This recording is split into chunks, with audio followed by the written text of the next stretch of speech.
Hello, everyone. Welcome. What's up, Ryan, Steve, Adam, everyone that is going to be watching at home now or later, people listening later. How you guys doing? Welcome to Hoops Hobby Hangout version number 23.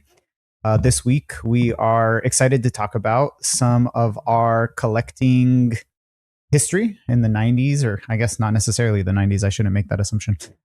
Collecting history and how that may have or be currently influencing kind of the way we collect right now. So it's all about kind of how our past collecting history, nostalgia, and all that stuff has turned us into the collectors we are now.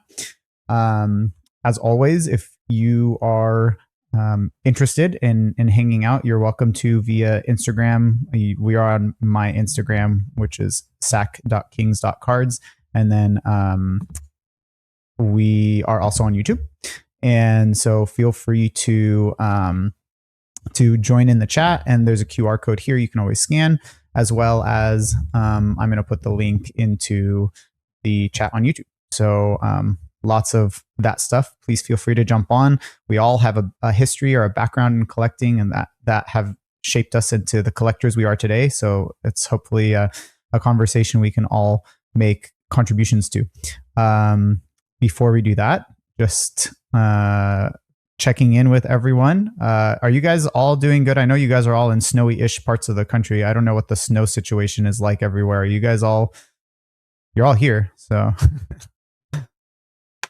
Yeah, I think you're the only one on the call that avoided the Arctic air that came through. And Ryan and I were talking about how we were ready for some snow, and I'm sure Adam got a little bit of ice or something that his part of the country wasn't looking forward to. But yeah, there's honestly about 2.5 feet of snow in my front yard right now from the one storm. We got another blizzard coming up, nor'easter rather, coming up the coast. But that's New England for you. I'll take the New England weather over most parts of the country. There's no earthquakes or droughts or forest fires or anything. We just have some winter weather to deal with for a couple weeks out of the year. But yep, making it through just fine.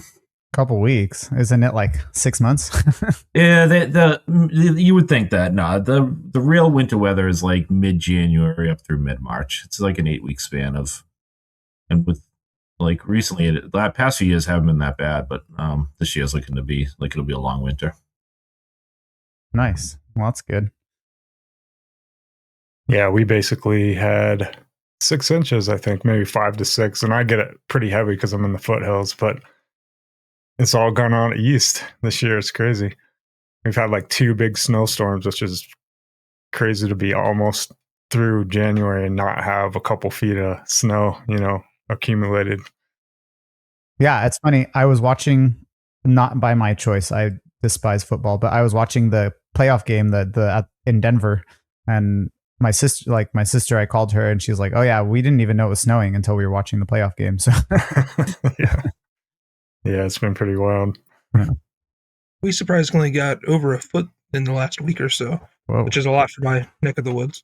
We get snow every year, but not usually that kind of quantity at once. Nice. Well, I'm glad you guys are all, at least everything's operating properly. Hello to everyone that's hanging out in the chat, Sean and Mark. And then on Instagram, King Henry and Tutu Sports Cards. I hope you have safe travels over there, Mark and Ithaca. So hopefully everything's all safe there. Before we get into kind of the topic for the day, you guys have any updates or anything you want to share? I got something. You guys are going to laugh at it. It's this 8x10 of Gallinari photo shoot. The reason I got it, though, is I love the auto. So his like full form first and last name. I mean, it's not full first and last name, but he resorted to just DG for Danilo Gallinari after a while. So finding these ones that actually have like his full auto is pretty cool. Like a $5 photo shoot photo. I don't even think it's authenticated or anything, but I don't care. I know it's real. Nobody's faking a $5 Gallinari photo. So that's my he looks so young there. I mean, they always do in their rookie photo shoot, but I mean, he looks like he's 16 years old there. I think they used this photo too for a card. I want to say it was a Topps card. I can't remember what set it was in, but yeah, they used that same photo in one of the releases that year. That what was it? 0809 when he was a rookie. Did you listen to that Gallo interview on the Derek White podcast that I sent you yet? No, I've heard a couple clips. I still haven't found the time to like listen to the full thing. So for those listening, Derek White grew up in Colorado. He has, like every other Rock Us included, has his own podcast now. So he had Gallo on, and they definitely did some full fanboying over Colorado and Denver. And I mean, Gallo truly loves the area. So I sent it to Ryan just so he could sit back and take a little bit of pride in his guy and his hometown. We'll talk about it next week. I've been so busy. I just uploaded last week's episode to YouTube like 45 minutes ago. So. You're fired. Yeah, I'm done. Yeah. I'll kick you off the stage. No, I'm just kidding. Well, yeah, that's awesome. I love getting stuff like that. It's cool. Like, it's cheap. It's cool. Really, like, that was a bold, beautiful auto. So yeah, that's great. You know, I'm probably not going to frame it or anything like that. It'll just stay in the collection, but just, yeah, something cool. I've been trying to go after cheap stuff anymore. Not spend too much on cards and whatnot. So, I mean, other than Jokic, it must be nice then being Nuggets collector, right? Because there's so much cheap out there. Yeah, well, the Tyson Beck stuff dropped today, and I was like, got the early access code because I bought from him before. So he's doing like the Joker. Now he acquired, I think, a game worn jersey. Oh, nice. And yeah, that stuff was way priced out of anything that I'd be comfortable with. Now, given like the current market for Jokic, some of the stuff was okay, but a lot of it seemed like almost secondary prices on the stuff you pay for like Flawless or something for some of the patch autos and whatnot, which I was hoping they come in at like half, but oh well. Yeah, I mean, it's tough. It's tough to because that, I mean, he's popular. His stuff is popular. So, yeah. Now, are they putting him in those as like a Joker themed on the card, or? Yeah, it's kind of cool. It is Joker themed. So some of them have like a half Joker face and a half his face, which I was almost like Two-Face, but with Jokic and the Joker. It's kind of cool. I know you were really into it, Steve. I didn't particularly like those as much, but that's just personal preference. They are pretty cool. And then they have the Joker theme. He signed a couple of them with like the Joker inscription, and they're like tags and that's the little star piece or something of the. Oh yeah, here, Joey's pulling it up so we can check them out. They are pretty cool. What I like about him, Ryan, is just the fact that so I remember reading about it when he during his first wave. So Tyson Beck is an artist from I think it's Australia, New Zealand, and he collaborates with musicians and etc. for custom artwork. And he started doing basketball cards, unlicensed, doing it his own thing. And I remember when he did his first 5-card wave, Jason Tatum had some autos and some custom cards in it. So I read an article about it. Really is a collaboration with the athlete, and the athlete gives like what inspires him as a player. So while like if that was just an AI generated image, I wouldn't. They're kind of busy. I don't love them, but the fact that it's a collaboration and an artist and an athlete work together, and the fact that and he laid so heavily into the Joker theme, and he did it in it's unlicensed, so he's limited. He doesn't have DC. He doesn't have the Nuggets. I think the artistic value of it makes me appreciate the design a little bit more than like if it was just an AI, generated thing, or some, random person just doing it on Photoshop or something. It's so I get why not everybody's into them, but I think the collaboration aspect of it makes them pretty cool. Yeah, I didn't know that. You pulling it up, Joey? Oh, did it not come up? Nope, we just see your beautiful face. I saw you trying to pull it up, but I don't think it actually got on the stream. It's not a big deal, but yeah, his cards are pretty cool. Can you see that now or no? I can see it that you joined it, but here, hold on. There we go. Oh yeah, there you go. There we go. Okay. Yeah, so they're pretty cool. I saw recently that they did like maybe it's called a manga or something like that of him as the Joker.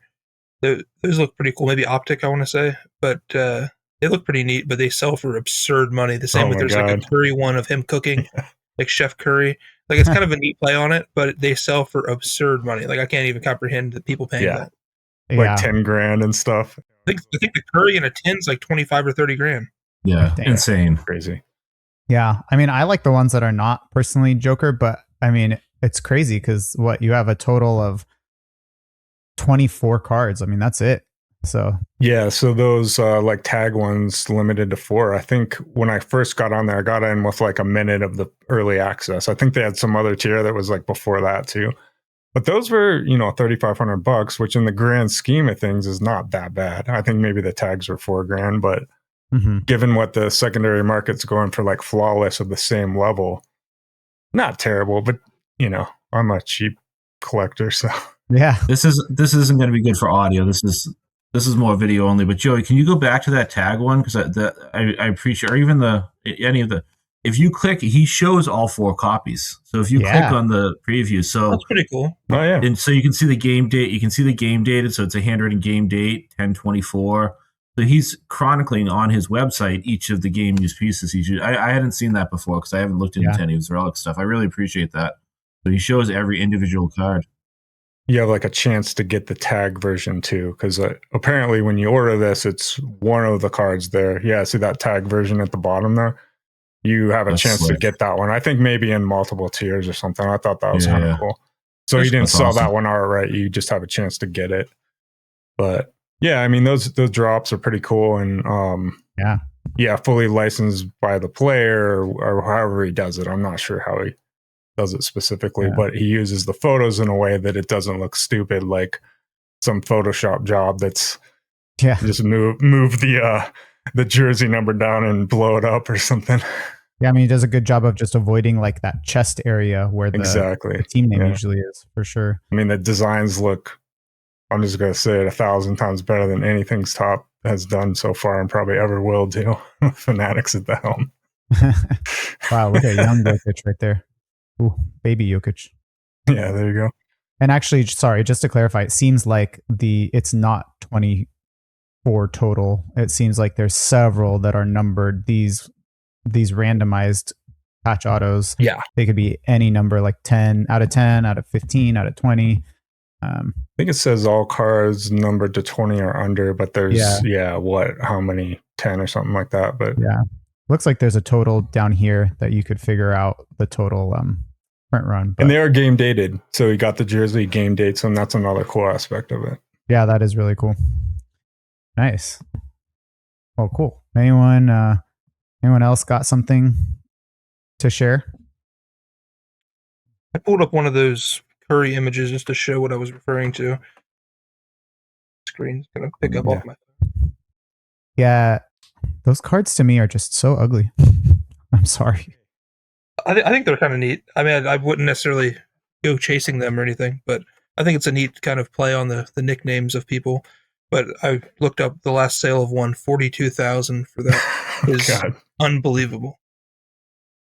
That's insane, man. The moon only up from here. I think people are thinking they're going to be like the next Kabooms, because that's the hot thing with the younger. I don't know. I wouldn't say younger generation, just kind of like collectors now looking to buy something that's going to be worthwhile. And who knows if that's going to last. I think people are gravitating towards those because they're kind of like the Kabooms in the downtowns. At least that's kind of what I've seen.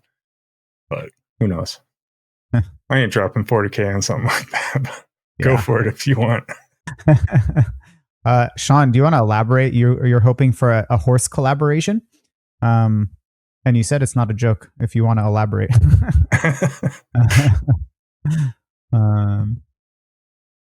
What's up, Tim? Welcome. Hey, hopefully I'm not too late. Got not caught at up with my Stony Brook Seawolves winning again, 4 in a row. So lost track of time. Sorry, guys. Congratulations. Oh yeah, okay. Sorry, you meant a horse collaboration with Jokic. Yeah, that'd be cool. Pictures with his horse. That's what I was gonna say I didn't get the reference, but now I do. Yeah, that'd be pretty cool. I have several things that came in this week, so I'm gonna just rapid fire them. Just gonna like say it, show it, say it, show it. I'm just gonna go real quick. So one is a laser card. So from the 2024 lasers. So it's a Keegan Murray. So not the Sabonis, but still a good shot, like the action shot. Red blue is out of 15. Nice. Another one is actually Adam put me onto a Stojakovic lot, a Peja lot that was on blowout. So here's a couple cards. Like it's a UD exclusive out of 100 with the hollow foil. I don't know if you can see. Those are nice, yeah. That's 04. Is that? I think that was UD 04. exclusive? Yeah, I got a couple of those of the Nuggets. They're cool. You know, I really like the early 2000s Topps pristine jerseys. So, this one is a flag kind of theme with his Serbia Montenegro. So those were just a couple. There's a few autos in there. This one I was surprised that I won actually from eBay. It's a Brad Miller 05 Topps. Like doing a terrible job focusing. But this is the 1 of 1, the silver parallel 1 of 1. Oh, nice. Oh, wow. Yeah. Nice. Little surprise there. And then the last thing is a quick story. I'm not sure if you guys are familiar with the Global Card Collectors podcast. It's a podcast run by John, Istanbul Cards, and Will, whose handle is escaping me right now. They focus on international card collecting. So throughout Europe and Asia and like Australia and stuff. But John was born and raised in Sacramento. He was in town recently. He visited from Turkey. He lives in Turkey now. He visited Sacramento and then eventually San Diego. So him and I we met up for lunch in San Diego over the weekend. We grabbed lunch while he was there, and he gifted me this card that he found during his time in Sacramento. It's a Bibby patch with like a really great patch on there. If I can get it, That's it's a nice. Court Authentics. From 0405 Court Authentics. Yep. That's a great shot of Bibby too. You don't see many centered of him like that. It's like a portrait shot. Yeah. What's that? What's that number 225? It's numbered to 70. Okay. Crazy. So the That's difference awesome. there with the parallels is the foil. The foil kind of up here is differently colored. So I had a couple parallels. And the foil matches the foil and the serial number on that card, right? Yeah, I think it does. So I'd have to go back and check. And that's how you can tell some of the like the bankruptcy ones that got serial numbered afterwards. Is, if it's the red parallel, it should have red foil in the serial number. If it's the purple parallel, it should have purple's foil in the serial number. There's a lot of those were bankruptcy cards that got stamped afterwards. Doesn't mean they're not legit, but some of the short numbered ones people get a little posed on. Liberal. I'll have to go back and check then. I didn't check on. I'm sure. I'm not. Bibby sells well, but I don't think people are going to fraudulently stamp an out of 70 Bibby card. Oh yeah. No, I don't mean that one. I mean the other ones. But all right, very cool. Well, let's jump in and talk about kind of our topic for today. And I don't know. I mean, as somebody who didn't really collect, I collected most. I mean, I did a little bit of sports cards when I was a kid, but mostly I was doing Pokemon and Yu-Gi-Oh! I think I'd alluded to that previously. So I thought of some things that I wanted to like ask you guys who were collectors in that time. I think I wanted to start because I don't know if you remember, Ryan, that Evan last week was asking you about your history cards. I know you said you started collecting the garbage pail cards when you were younger. Did you get into the history cards when you were older, or was that also like something you got into as a kid? So I think that was Tim.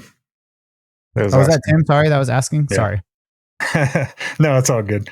I did pull some out because I knew we were going to go over it real quick. We don't have to spend a lot of time on it, but I was not collecting them as a kid, but I had probably history buffs in the family, I guess you could say. Like my grandfather was like a huge collector of just all kinds of stuff, like Life magazine, Boy's Life, National Geographic. He had like shelves and shelves of all that stuff, books, everything like that. So I would pick up some of his books. I would pick up some of these old magazines like National Geographic or even Life magazine and kind of ask him about it.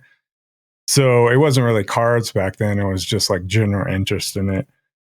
So during the pandemic, when cards went crazy and I couldn't really afford the stuff that I wanted, I started going after some of these card sets. So this is the T68 set that I put together.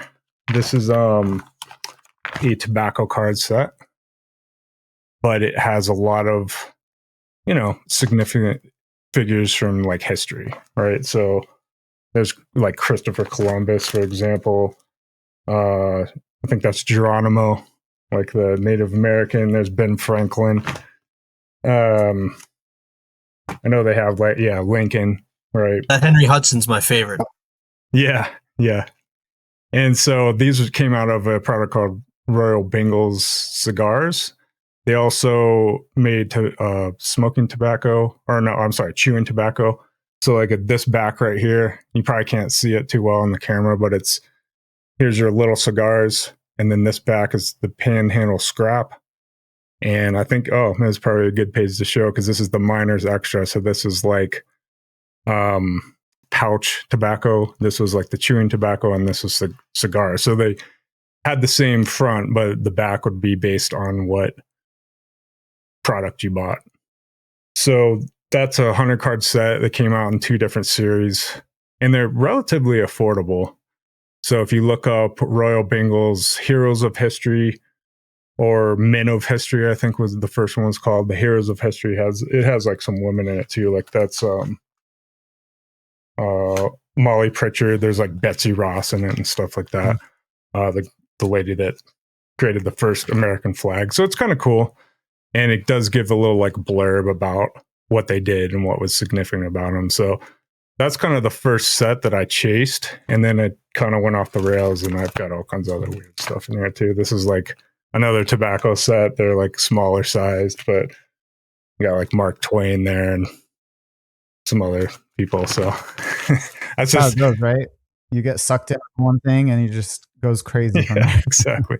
I'm like, let me save some money and buy some other stuff rather than basketball cards because it went nuts, and then I just spent all kinds of money on that crap. So, but it's kind of interesting because it does tell a story. And while I didn't really collect that as a kid, it was still history as a kid was something I was definitely interested, just almost due to talking to my grandfather and stuff like that, and probably my dad, about different things. So kind of gravitated toward that kind of stuff. To make an odd little connection between tobacco cards that you're talking about, kids collecting. Have I ever told you about the 1950s candy cigarette Disney set? No. So in the 1950s, it was like 1953 or 55. They had in candy cigarette packs, they would put a Disney card just like they did in the 20s and 30s into like the cigarette packs back then. And it's such like a piece of Americana, but like clearly focused on getting kids to learn to stop buying cigarettes at a young age. It's a pretty popular set, and for Disney collectors, it's one of those ones that if you could find the cards in high grades, they have the 7 Dwarfs and all the characters from back then. But I just picture like cool. Some genius sitting around, post World War II, post Korean War, or whatever, and just being like, we know what's next. We got to start pumping these cigarettes out to kids, and they just recreated the same marketing ploy that they had for real cigarettes back in the 30s with some tobacco cards. They're just candy cigarette cards. That's cool. Ryan, that's an awesome set. I just love it every time you share posts about it. You said you completed it, or? Well, I'm 2 cards away, but one's coming, and the other one is like, it's literally like I just keep passing it, and it's like a $20 card, but I'm trying to get one for 10 or something, I'm just cheap. But it's really close. So I'm curious. I got 2 questions. Yeah. Are your sets like the general cards, not like bigger cards in the set, but the average card is how much you think? I'm wondering. I may want to tackle it one day. Average card probably between $5 and $20, I would bet, just really? depending on condition. Yeah, so it's really not a. That's a little bit. Yeah, it's not a heavily collected set. Like vintage non-sports in general is not either. But there are some sets that have, an Abraham Lincoln card or a Washington card, and they've gone a little bit nuts. I'm trying to think of one of the ones that has gone a little bit nuts.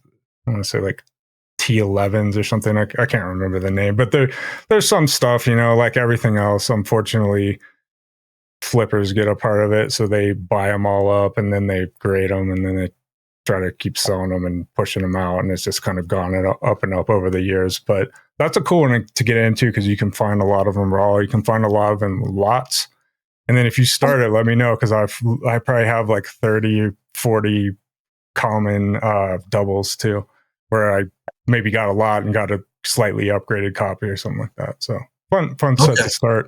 I do have a document over on the hobby boards if you want to check out my thread on it.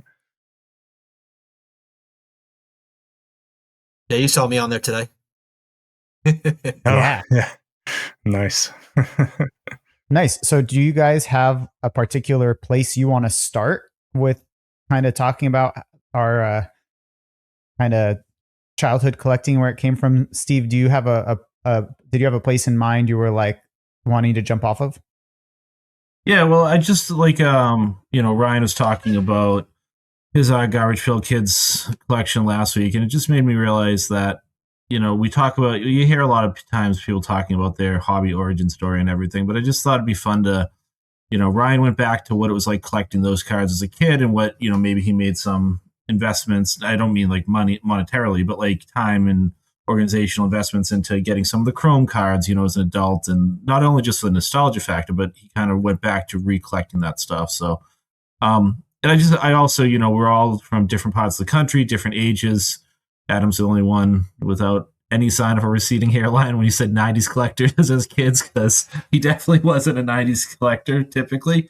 But like, so what I was thinking, like I'm 44 years old. So for me as a kid, I came up in the junk wax era, right? So everything, I grew up, my family introduced me to cards, and then I grew up on the basketball blacktop in the neighborhood. You used to just hear about iconic cards. So like the kids that were older than me that had like a second year Michael Jordan card, and I can still remember it. He had in this, I don't know, like this is a binder. I feel like his acrylic screw down was this size, and sitting in the middle of it was a second year Michael Jordan card, and it must have had some oil in it because eventually the card turned black.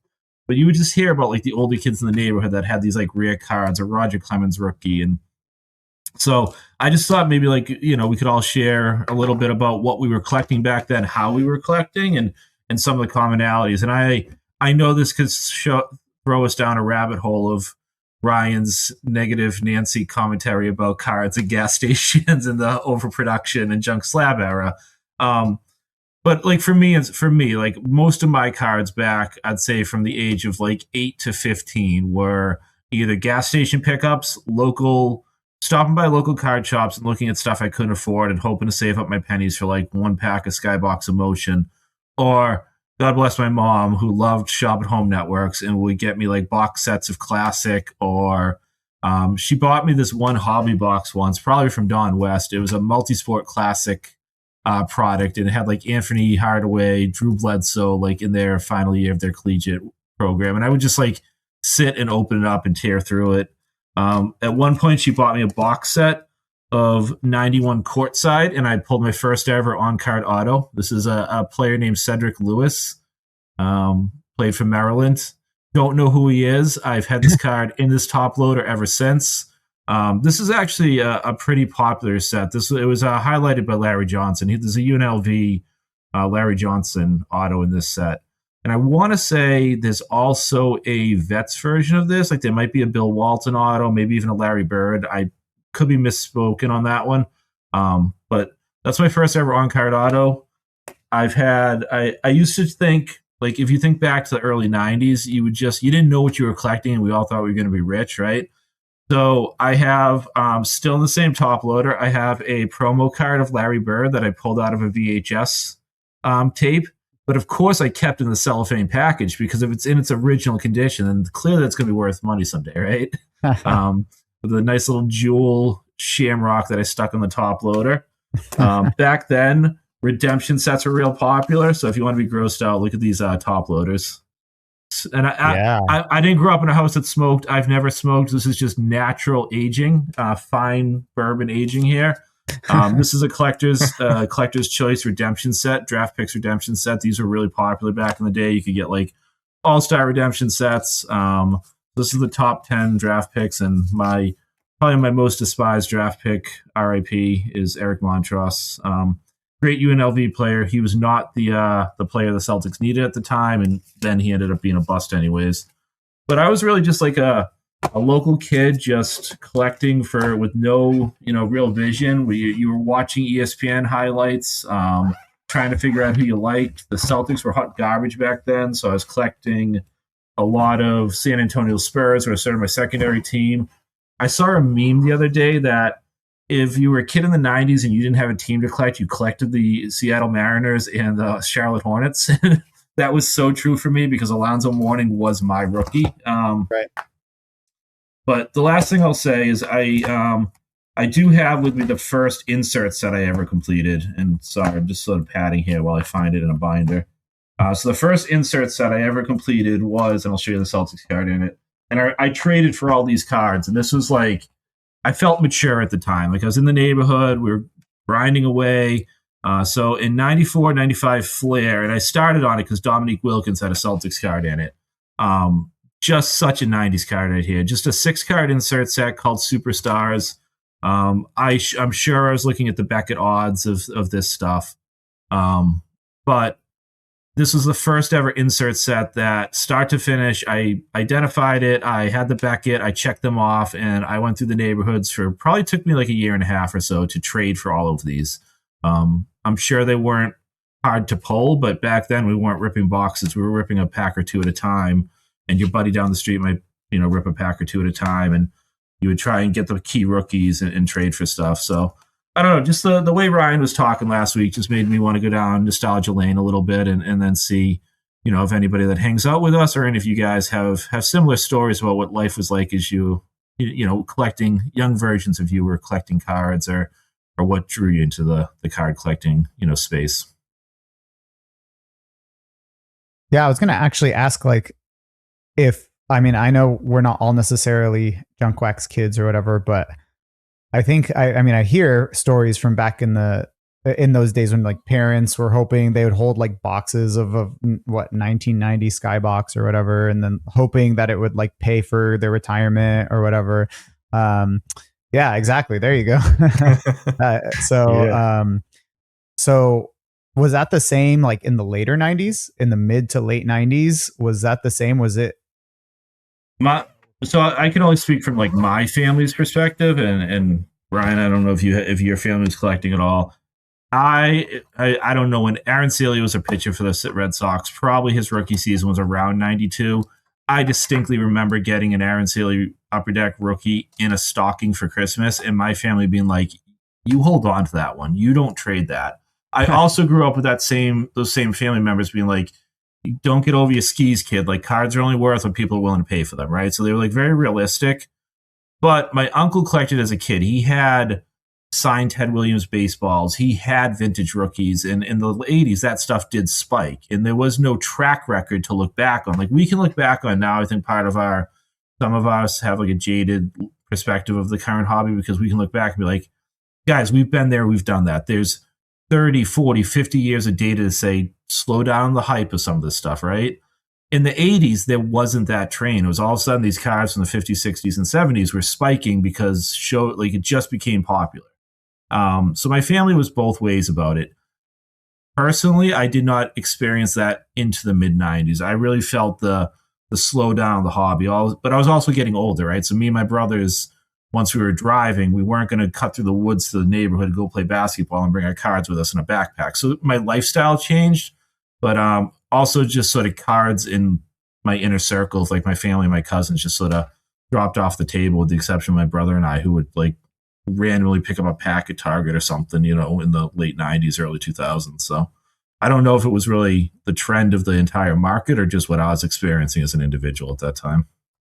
I'd chime in here and just say that I had a similar experience where anywhere you go, like a shop, and I can't really remember going to shows, but I remember going to like card shops and comic shops, and everything then was like, yeah, buy this, it's going to be worth a bunch of money. And I do remember people like buying full boxes just to keep, like 90 Skybox or something. Oh yeah, this stuff's going to be worth a ton, in 20 years, and I can put my kids through college and stuff like that. We all saw how that turned out. And I do see a similar trend nowadays, but back then it was just so much base cards. It was like your sets were just all base cards. And it really wasn't until like the late 90s where they actually started producing some of the more rare, like serial numbered cards or like the stuff that people go after today. But for me, it was always just about having fun. And so I could kind of segue, if you guys are cool with it, into some of my stuff if you want. Let's hear it. Started collecting baseball cards. That was like the first thing I'd collected after, you know, like I mentioned last week, like Garbage Pail Kid cards. But a big thing for me, and you can see some of my Boston lineage coming through, Steve, is I saved a bunch of my tickets from like going to the Red Sox games and stuff.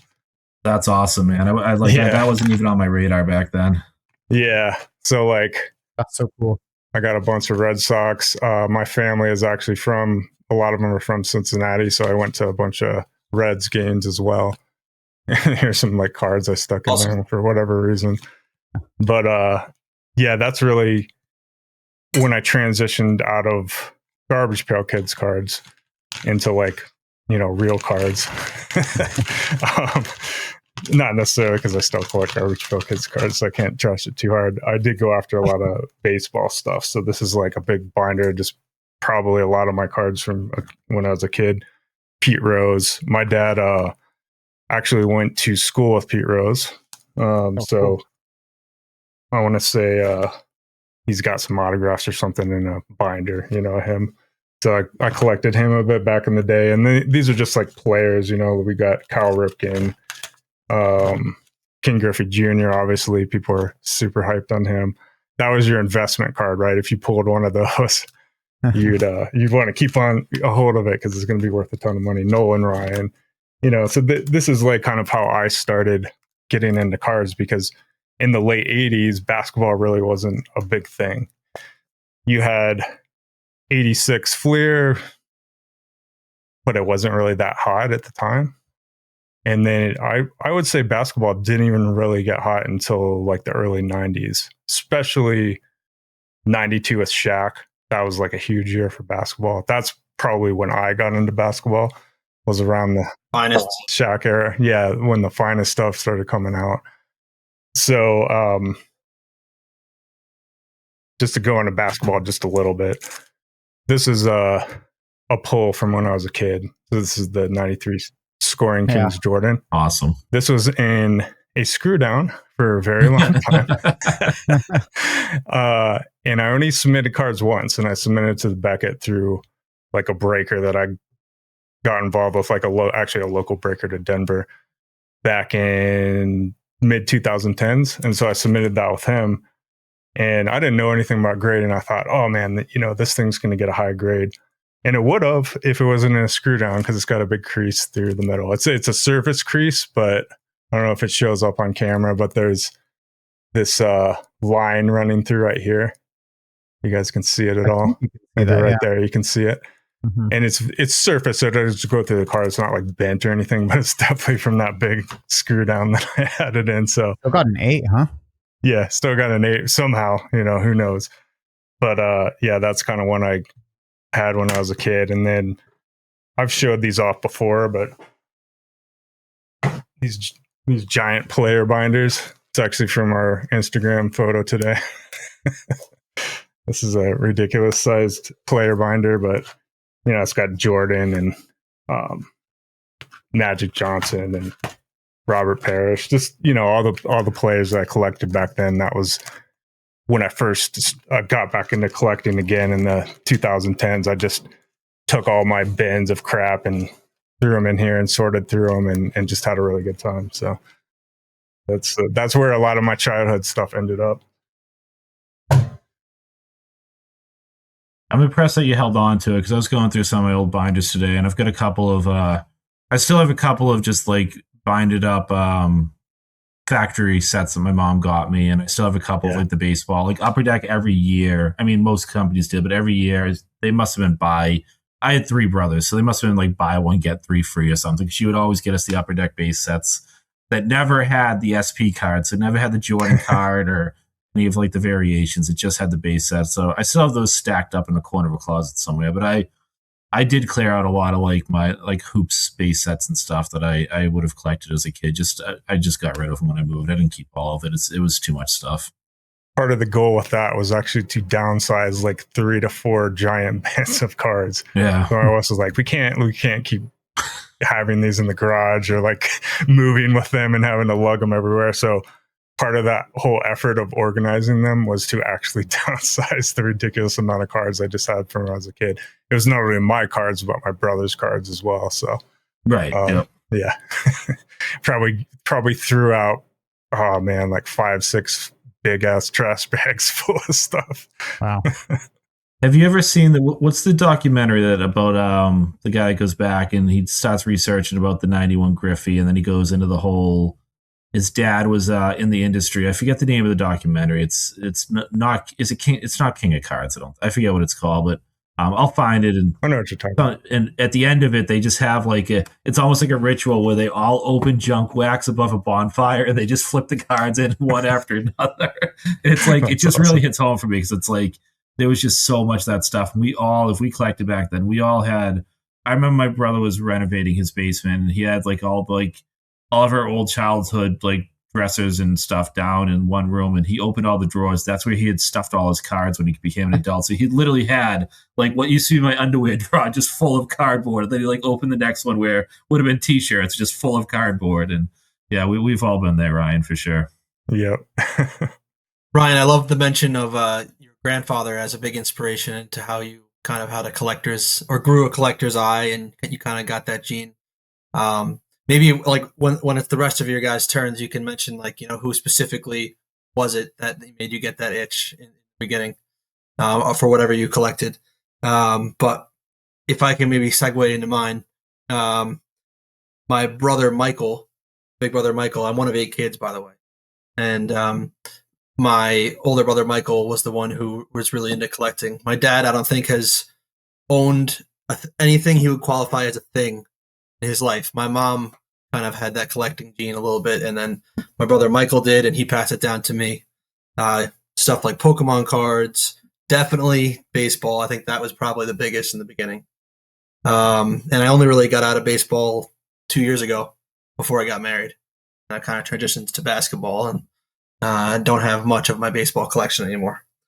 But so I'm just bringing up some memories of back then, like riding your bike to Main Street and using whatever quarters and coins you can find around the house when I'm like 10 years old and get as many packs as I can.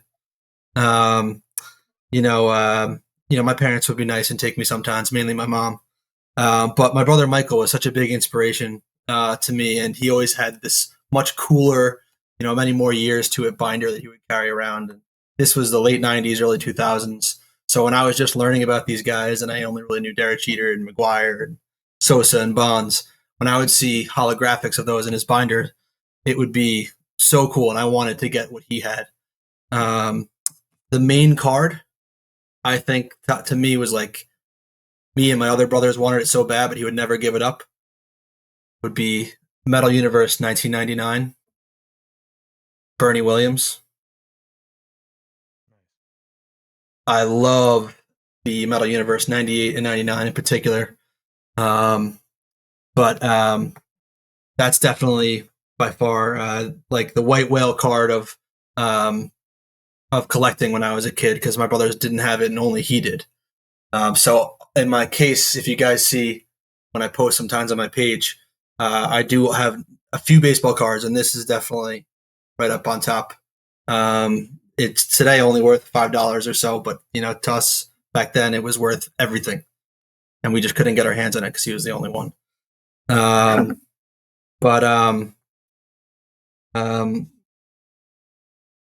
other funny memories, and I'll try to be quick here. But Shane Spencer, I remember thinking of him as like Mickey Mantle back in the day when he was coming up, and he had like that big run.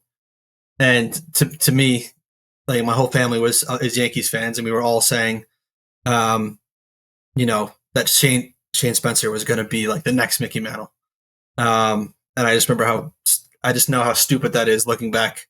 There a lot of guys have runs, but that was a big talk in my house back then.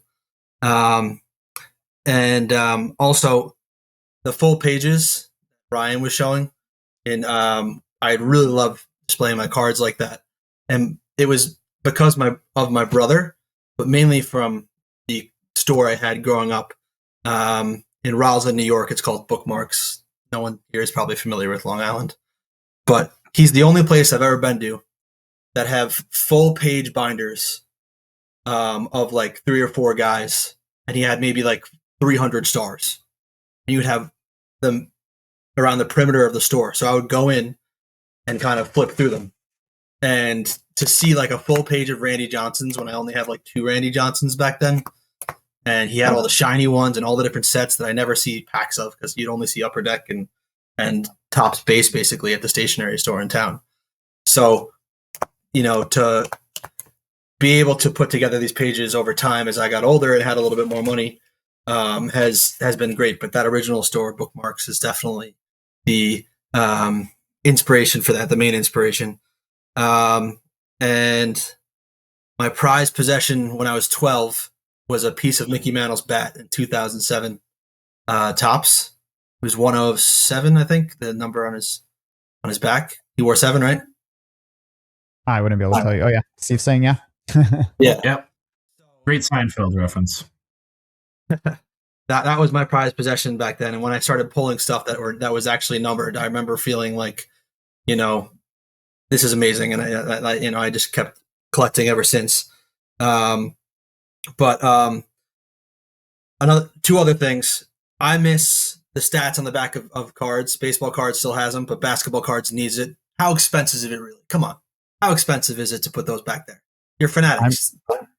I'm sure cost is not the issue. So what's the issue?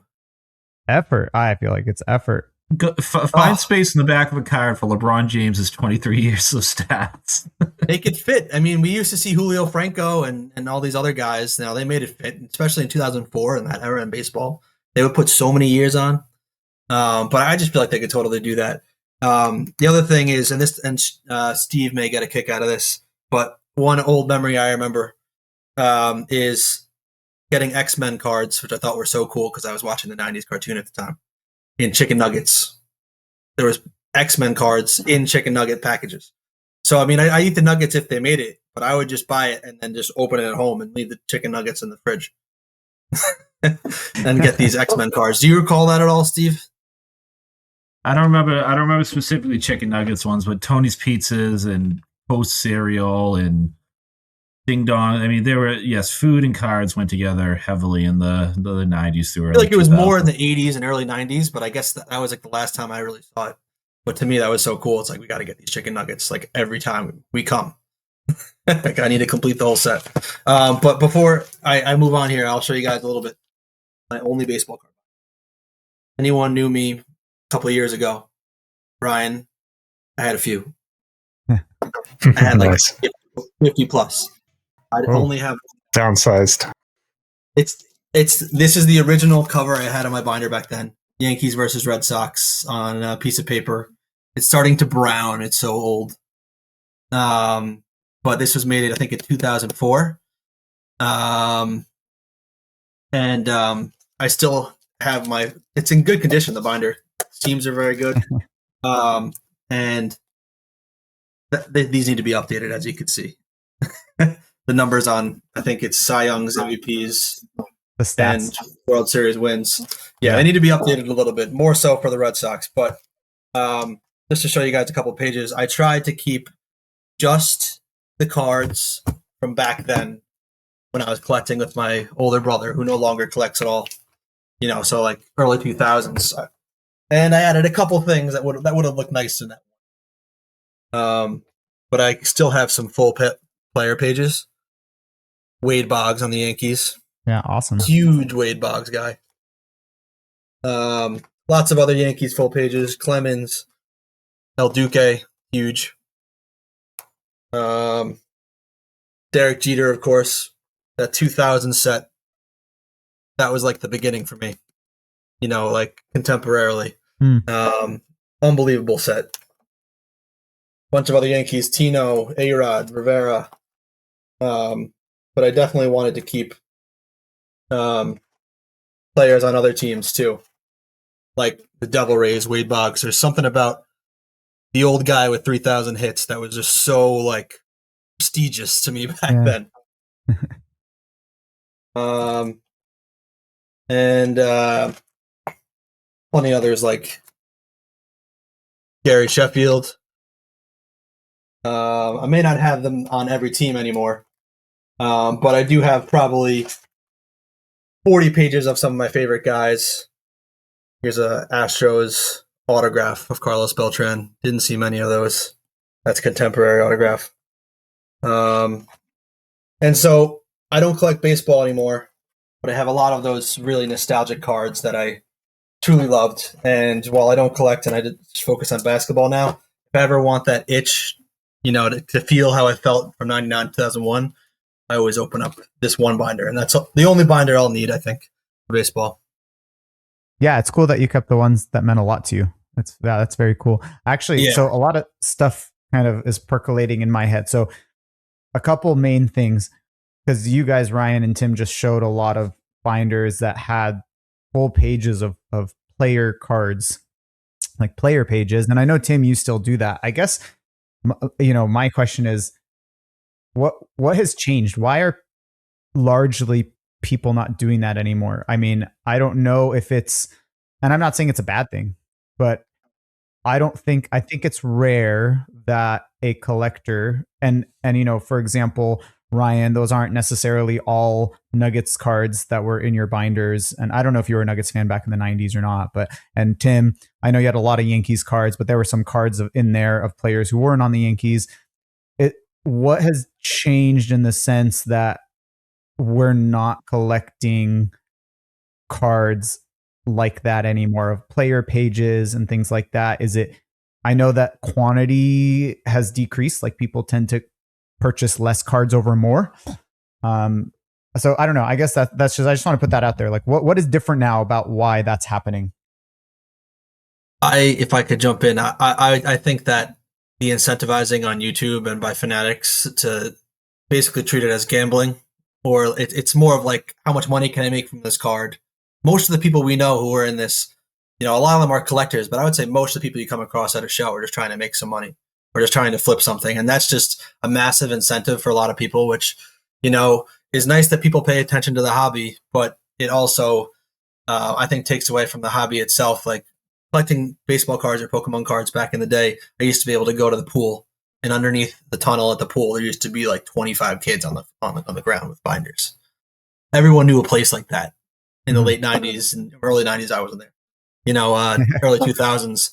And nowadays it's like meet up with people to do a specific transaction, or you meet up with people at a store, for the purpose of buying and selling, which is good. But I feel like there's not a lot of places to just kind of like the hobby hangout. Just kind of, if we were all here, we could put our binders on a table and just talk. You know what I mean? And I feel like there's not a lot of venues for that. And that's one of the reasons why I really like Hobby Hangout. You kind of just really enjoy the hobby with real collectors. We like to make money sometimes, but I think at the same time, you can tell everyone here really has a huge passion for what they do. And it's not just, let me buy this and, I could sell this at a certain point. I mean, I'd like to hear from Adam in a second about like what it was like for him getting in it and like what his childhood collecting was. But I think when you talk about differences in collecting styles, Joey, from like our childhood and putting together pages and binders and stuff, you also didn't have, like, I just went to ComC, so it's not even close to a full checklist, and there's 357 different Derek White Celtics cards, right? So just the sheer quantity of, so if I want something, I can't look at all that. So my collecting now, even if I was a kid, is going to be to get like a couple that I like. Whereas back in the 90s, if I wanted a Dominique Wilkins card, because all of a sudden he's coming from another team and is going to be an all-star for a couple of years in the team and blah, blah, blah, there's one or two cool inserts. Maybe I go back and I want to see, like, can I find a show his 86 rookie, et cetera, et cetera. There just wasn't, even though there was competition because there was more options, and there just wasn't the abundance of different cards to chase. And maybe you sought after saving up your pennies to go get a base studio portrait style card, I don't even know what they're called, or a refractor, or a Skybox Emotion base card. It just was such a different atmosphere. And yes, there's all the negative stuff that Tim was talking about, and Abra's saying very appropriately in the chat right now about the monopolies and all that other stuff. but it was just a different environment too. There was competition while also not having 10,000 cards of a player per year in a checklist, right? Your Beckett covered a decade and a half in a magazine, right? If you were to print out a checklist just for 24, 25 basketball cards, it would be Santa's list of the, naughty and good kids rolling down the street forever. So I just think it's tough to, just like in sports, it's tough to compare eras. I think in collecting it is too. It's not only are we, adults now versus kids, but it's just the money was different, the approach was different, the online access didn't exist, et cetera, et cetera. One thing, and then I'll throw it to you, Adam, that I think that you're right, Steve, but I think that if anything, that could just open things up for us to make our, page and binder player collecting even more robust, right? I mean, you have so many options that you get to pick what actually appeals to you aesthetically, in terms of photography, in terms of the design, in terms of the back, in terms of the design elements and things like that. I mean, like, Tim, and you can speak to this. I mean, you have players modern and from the 90s and whatever that you make pages of. And I'm sure some of the ultra modern people, you have to decide between, like Steve was saying, 300, 400, 1,000 different unique cards to choose from to put into a 9-page binder sheet.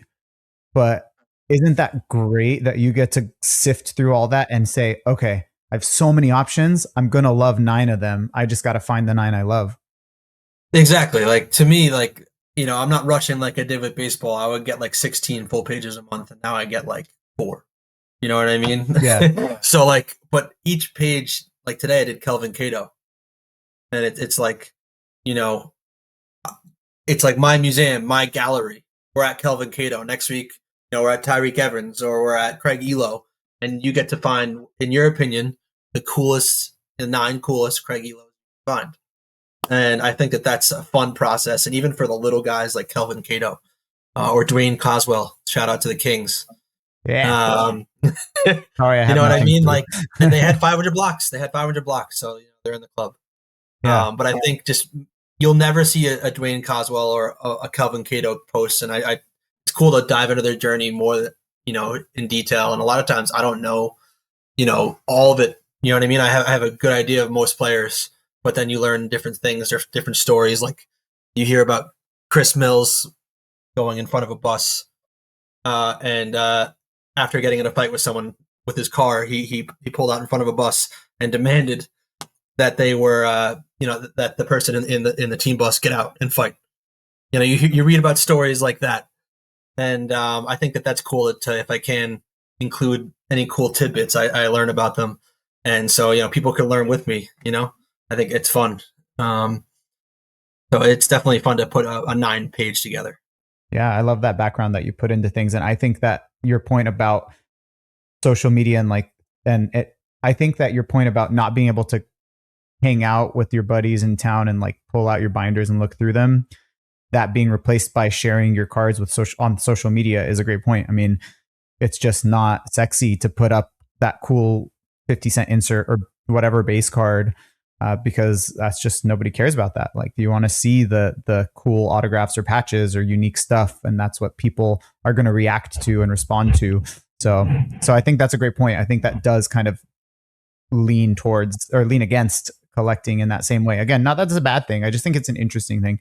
But anyway, Adam, I know we're like right here. You've been so patient, and at the very end here, I've got a minute and a half. Just kidding. I'll give you 2. Where are you at? What was your, like, where do you feel like you fit in with all this, or bringing something else up? Like, what are your thoughts? Obviously, besides obviously, I'm much younger than most of you. Ouch. I don't know. I forget how old Tim is, but we're probably pretty similar. I was born in '94, but I didn't really get into sports cards until a little later. So I feel like a lot of the maybe camaraderie or youthfulness of the hobby I spent like you did with Pokemon or Yu-Gi-Oh and things like that. And even like to touch on what Ryan was talking about last week, they re-releases of like Wacky Packages and Garbage Pail Kids around that, I don't know, 2004, maybe 5 range, something like that. I remember buying those. So like all the time I would feel like kind of all the periods you guys have talked about, I spent kind of avoiding sports cards and buying non-sports or TCG type stuff. So a lot of my kind of upbringing or origin would be around that. I didn't really get into the sports side of things until probably late 05, maybe early 06, something like that. And my grandmother gave me some Pete Rose cards, almost identical binder to what Ryan was showing earlier. It had a countless amount of like 87 tops with like the wood border, and like 86, the black and white borders, and like those types of cards. And that was kind of intriguing to me because she thought they were cool. She had them since then. And obviously Pete Rose in Cincinnati, and I live in Kentucky, but a stone's throw from Cincinnati. The Reds are a big deal. Kentucky basketball is a big deal. The NBA is irrelevant. I don't truly, until I got to become almost an adult, I didn't even meet NBA fans around this area. It's all college basketball. Like the Pacers are 2 hours away, and I've never once met a Pacer fan, I don't think. So it's just funny. The sports environment of this area is very much Cincinnati Reds and NCAA college basketball. Whether it's I always wondered why an NBA team wouldn't work over there. yeah, I mean we've had options for sure, but yeah, it's all basketball's huge, but it's all basically kind of stemming around NCAA. But for me, I got into sports earlier, and nobody in my family is really super into sports other than my grandmother. She was into them, and I got into sports, but never did the cards. I don't know why it didn't click earlier, but it never did, so I never messed with them. Probably because all my friends were still doing the Pokemon, Yu-Gi-Oh, and that was more than just collecting them. You could play with them and do more with it. So at that age, it was probably more important to me to do that. But I was always into sports since probably 99-ish. I became a sports fan. Bengals, Celtics, Reds, all in that same time period. Still the teams I root for now, but like I said, sports in this area is directly like Kentucky Wildcats and Bengals, so it's complete Reds, Bengals, so it's very different than what I collect in terms of Celtics or basketball, NBA. But yeah, I started out with some of that 80s stuff that my grandmother had given me, and I bought some base Topps packs. I didn't really pull out anything, unfortunately, but it all stemmed from there. Some of the older guys from that kind of stuff. That's kind of where my interest lied, was with the legends and stuff from that point on. Yeah, I'd things that agree come with to mind, Kentucky. Oh, yeah. sorry. No, I was just going to say two things that come to mind. One, just to be a wise ass, is so your grandmother gave you the cards that I was originally collecting as a kid. Well, my grandmother was born during the Depression, so she was much for older sure. than you, But Steve. just when you said, like, I was like, yeah, I was opening packs of those wood bordered cards, like, Sure. But it's interesting because I am a bit older than you, and I was, in high school and college when you're talking about the time you were collecting with your friends. And when I was the same age you would have been at that point, it was all ESPN and sports highlights, and then in The Simpsons and stuff. But going to school, and that was what school was about. So then it carried over into what we were doing with our money as paper boys and stuff. When you were that age, Pokemon and TCG were everywhere. I mean, every record store had Pokemon stuff. Nintendo was Pokemon. The first premium packs I ever saw someone buy were not sports cards. I mean, other than like Skybox Emotion, they were $40 packs of Magic the Gathering. That my friend, his father gave him a $100 bill for his birthday present. He went straight to the mall and he bought 2 premium packs of TCG. So I was at the back end of that, but having brothers that are younger, that's what your childhood was as far as the pop culture influence. And then they had collectibles that aligned with that. So while it's very different, it's also in some regards, very similar too, as far as, what you were doing socially and then having a market to kind of go out and collect. And like you said, it was more interactive. You weren't just trading the stuff, you were playing and video games and all that other stuff. So it was just interesting as you were talking. I was thinking about the parallels, not only the differences. Yeah, it's definitely different than like for sports, and you guys had a limited amount of access to anything beyond the sporting side of it. There wasn't a trading card game when you were that age. Right. And for me, like there was games you could play like on a video game level. There was the TCG itself. There were TV shows. Like there was all of it interactive with that kind of audience. So it kind of was more captivating as a kid. So almost all of my youthful interactions of cards or collectibles is around those types of things. By the time I started doing sports, people were starting to kind of pivot off into different things. And I knew people over the course of time, obviously, that did buy sports cards, but it was never that community aspect that I felt as a youthful child with TCG.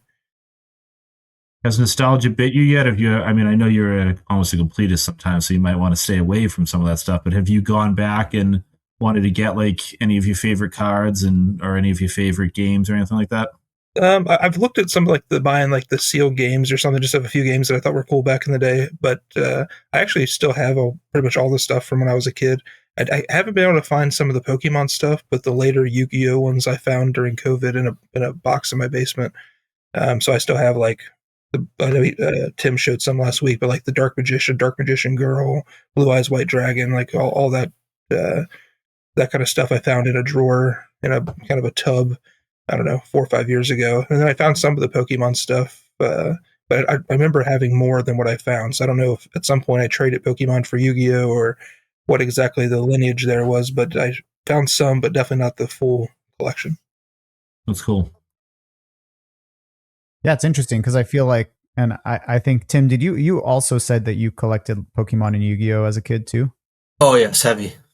Yeah, it's like everything you guys talked about. I think Ryan and Steve, I completely agree. It's like the trading, the pulling out your cards and like playing with them or whatever. You know, I'm sure you guys Playing like the DS games or like the regular Oh, advanced games, like, and then there's the show.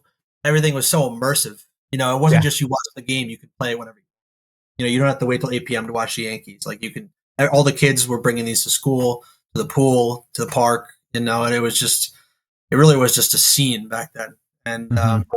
you know, of its own right. You know, baseball had its scene, but this was really just so popular with everyone our age. Anyone born in the mid, you know, to late '90s, like really was just fully immersed in the prime of Pokemon and Yu-Gi-Oh. Yeah, no, totally. It's like every day after school, I'd come home and watch Yu-Gi-Oh on TV, right? I mean, it's just the way it was for sure. Saturday mornings, 11 o'clock. Saturday, oh yeah, absolutely. Yeah. Yeah. But there's one more thing that I think had come up that I wanted to ask about. And I think you guys had mentioned, Steve and Ryan, that like during the junk wax era and in the late 80s, early 90s, everyone was like, you know, Steve, you mentioned that rookie card that you got that your family told you to keep safe because so that when it got really valuable, it could pay your way through college or whatever. And you guys mentioned that stuff. And Ryan, you alluded to how it seems very similar to the way things are today. And that's kind of what I wanted to ask about. It's like, are we people think back on the 80s and 90s as like a time of a better time in collecting? Are we that different now than we were back then? Yeah. I mean, We are. It's in some regards you can look at the mass reproduction of it all, except my Alex Rodriguez Electric Diamond short print rookie was never ever going to sell for $10,000. But Adam can just find a random insert that legitimately sold for $42,000. So the back then, and this is going to be such an old guy uphill yelling at kids to not get off his lawn, but the money didn't drive it back then, even though it did. There were shady deals at shows and people would take advantage of each other, but the money just didn't flow like it did now. And there wasn't the marketing thing. So the reason some of the stuff is people look back on those things that they couldn't get back then, the PMGs, the autographics, etc., is the nostalgia and there's money. I can now buy that. I want to go buy it. I want that sealed box. I want that card I couldn't get. We're not going to see that. Now, these cards are, people think they're alternative assets. They're putting money. But what we were getting back then to hold on to was never, there was no track record of those cards at, you know, our poor kid level of like, we're just buying packs at a gas station, you know, selling. And people talk about even the people that were buying Exquisite when it dropped in 0304 at $500 a pack and it didn't jump. What's happening now, and whether it's market manipulation or the gambling aspect, is so vastly different, even though on the surface it looks like more mass production, low quality, you know, now it's slab everything too. That didn't exist back then. So there is the volume that could be considered junk wax, except this stuff's not selling at junk wax prices. Like this stuff is getting bought up by breakers. It's getting ripped through. It's getting flipped. There's fraudulent sales of it that can be tracked in a, you know, pseudo marketplace. So I think it's a lot more concerning, to be honest with you. You know what I mean? I'm sure there's people that lost their shirt back in the 90s, but the money that's flowing right now is much different. It just creates a whole different, in my opinion, Yeah, like Aber's calling it the hyperinflated junk wax era. Like this money that's in it, it makes it a whole different stratosphere of, and people aren't going to look back and be like, oh, I could never get that Chef Curry magnet. They're going to forget these cards existed because there's a million different shiny, weird AI stuff out there right now. Whereas back then, like if you knew that a Jordan PMG existed, it's because everybody talked about it and you never saw it. Now everybody sees these things, and there's actually probably more supply than there is demand. But there's a whole different market for selling them that's different. So I'm a hard no. That's not the same, and I don't think we can. I think the crash is going to could potentially be a lot scarier. And on the surface, it looks the same, but I don't think it is. I think it's a much different, like marketplace, hobby, etc. Yeah, and I think you could see it with the release of. I think you could see it with the release of Midnight. Like, I think we were all disappointed with Topps Chrome. I was trying to make the most I can do with it. But it was an ugly set. It wasn't a very memorable set other than some rookies. You know what I mean? And I think that, they shouldn't be emphasizing this basically gambling aspect, 700 a box for Topps Midnight. You know what I mean? They should be pushing out Stadium Club. They should be pushing out Finest or Bowman Chrome, like some cards that can make this year memorable. Instead, they go for that pretty much right away. Those are 700 a box? Holy. It's like 650. Yeah, it's like, and by the way, one box is 3 autographs, which is great. 3 autographs.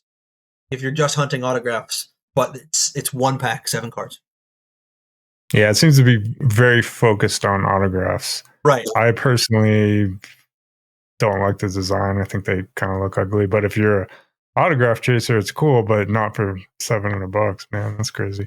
Yeah, I thought I can get some singles, but I don't know if I'll be able to because it's just like there's 7 cards in a box. Wait a couple years, man. You'll be able to get them. Yeah, exactly. It'll come down eventually. Yeah. I mean, if you guys are appalled at 700, hold on. I'm going to interrupt here because $700 a box, and did you just say 7 cards? You heard me. $100 a card, and if you wow, what are the chances you're going to? Good for people. Not only just meet the threshold of $700 breaking. I don't think people are going to be dying for Midnight. Wow, and that's probably just like a mid-tier product. Wow. You know what I mean? Maybe there might be 1 or 2 inserts I'd love to get my hands on, but it's like it's not a good looking set. There's too much going on. That's insane. They're already flipping for more than the drop price too. A guy that I work with always is looking for the next scheme, and he bought 5 boxes for I think it was $700 each, and flipped them for $5,000. Oh yeah, so $1,000 a box. I think it was Topps Chrome Sapphire sold for $1,000 a box at the release, and I think they're reselling for $5,000. Yeah, cases are 50,000 of that. Yeah, 30 cards of Topps Chrome for $1,000. Wow. Crash is going to be scary, guys. That's all I got to say about it. When this stuff crashes, people are going to lose their shirts, and they have. We just don't hear about it a lot because, when people burn out of the hobby, they get divorced from spending too much on their credit cards, stuff like that. They're out, man. They're not going to tell you the story. We're going to hear, unfortunately, a lot more of that. You do hear it occasionally, and it's just a scary time. In my opinion, it's too much focus on the flip. Especially like I've been watching these videos of like Pokemon scalpers and stuff, people that hang out in front of the stores and they're fighting and they're, like just being absolute morons with this stuff. And it's just like, guys, it's cards. At the end of the day, it's cards. It's just pieces of paper. I mean, that are pressed together. I mean, that's essentially what you're buying. When you get into this whole realm of like what it's going to be worth in the future, and everybody's driving the investment value and how it's going to be so much more money when you're 10 years 20 years from now, that's all the same talk that we heard about in the 80s. It literally is the same stuff. And the difference now is that you have serial number cards, you have flashy cards, you have autograph cards, you have patch cards. So cards themselves are a lot nicer, and I love them myself, but it's the same scenario where we're just printing and printing and printing and printing. And maybe it's not a 300 card base set and that's all you got, and there's thousands and thousands upon them, but you're going to have thousands and thousands of all this other stuff too. So no, it's a great point. It's like if a box of 89 hoops is like $30 or something. That's a lot different than if you think it might be the next big thing that's gonna, pay for your retirement versus a $1,000 box of Midnight or Chrome or whatever. That's a great point. It's a good point. Cool. We could go on that, so I left it a little short. Yeah, I mean, I'm sure we could, but we don't want to just scream at clouds right now. So yeah, but try to end it on a positive note. Yeah, I think this was a fun chat, and I hope you guys kind of enjoyed it, because at the end of the day, I hope that we influence people to just like collecting for collecting. And that's kind of what this channel is all about. Like when I joined in, me, I can be a bit negative and talking down about the hobby, and I could go into that all day. But it's kind of refreshing to come in here and just talk with you guys and talk about cards that we enjoy and have fun putting together. So I think that's why I love chatting with you guys every week. Yeah, it's great. It kind of brings that community back. Like I was saying, we all have our binders out on the table. We're just talking cards. We're not talking about, did you hear how much I made from this? You should get this and get, you can flip this to get this much money back in a week. All that stuff. I just feel like it really, you can make money in that if you're quick, but it's just not fun. You're not having fun. Sometimes I hear a young kid pull a card and it's a really nice card. And obviously, if it's thousands of dollars, maybe you want to sell it. But it's just like so many kids just are right away looking to sell it rather than, collect and keep a binder and have players to collect.